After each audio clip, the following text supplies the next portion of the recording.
लेकिन इसमें एक चीज समझ नहीं आ रही कि देखिए 1800 किलोमीटर का डिस्टेंस है, यानी इतना तो कतर की अपनी भी तो कुछ टेक्नोलॉजी है ना सर, ऐसे भी तो नहीं है बिल्कुल ही कोई कोई स्टोन एज में तो नहीं बैठे ना, वो इस्तेमाल खुद नहीं ना कर रहे, वो अमेरिकन सारे का सारा उसको मैनेज कर रहे हैं। जहाज से जहाज उड़ता है आजकल पता लग जाता है, इतना भी तो बैकवर्ड मुल्क नहीं है ना, मैंने कुछ तो उनको भी अंदाजा होगा या नहीं था।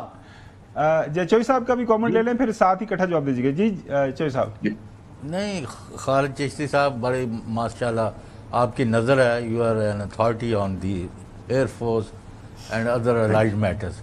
अब ये मैं जो देखता हूँ कि जो इसराइल और उसके हमायतियों ने और हवारियों ने और उसके बैकर्स और पुशर्स ने किया ईरान को घुटने टेकने के लिए, वो उसमें नाकाम रहे और इसराइल को बड़ी ज़बरदस्त किस्म की, अगर टोटल शिकस्त नहीं हुई तो बहुत बड़े पैमाने पर उनको नाकामी और शिकस्त का सामना करना पड़ा।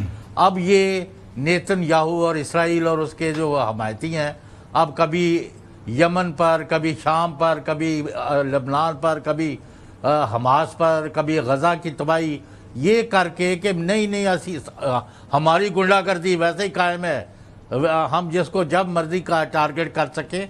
ये अपनी जो शिकस्त है उसके असरात को यानी कम करने की एक एफर्ट मुझे नज़र आती है, वरना जवाज़ कोई नहीं है कि जो डिप्लोमेटिक एफर्ट के लिए बंदे गए हुए हैं उनको जाके उनको मारने की कोशिश की गई है।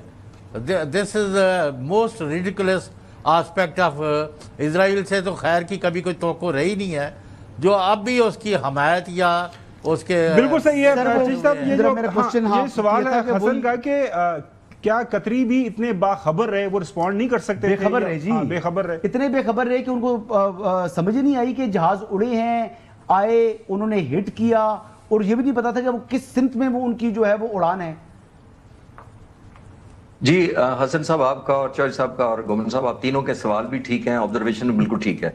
क्विकली मैं S-400 इंडिया का जो था उसकी मिसाल देना चाहूंगा। पाक फिजाइया ने जब नॉकआउट किया था तो उसका चीज बोर्ड और रेडार को नॉकआउट किया था, जो उसकी आंख और कान थे जी, यानी कि वो जहाज को मार ही नहीं सकता।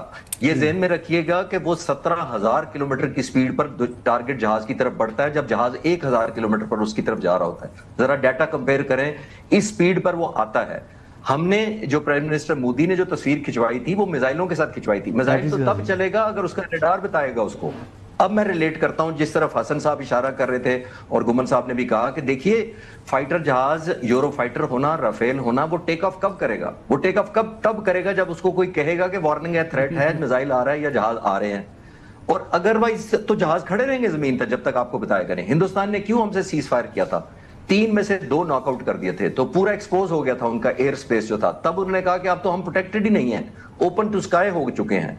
तो इसी तरह यहां पे हो रहा है कि यहां पे क्योंकि वार्निंग देने वालों के पास रिमोट किसी और के हाथ में है जिसने जहाजों को टेक ऑफ कराना है। आप अगर उनको बताएंगे नहीं कि 1 दर्जन जहाज आ रहे हैं, बिल्कुल वेरी ऑब्वियस, हर जगह पर यही कमेंट हो रहा है।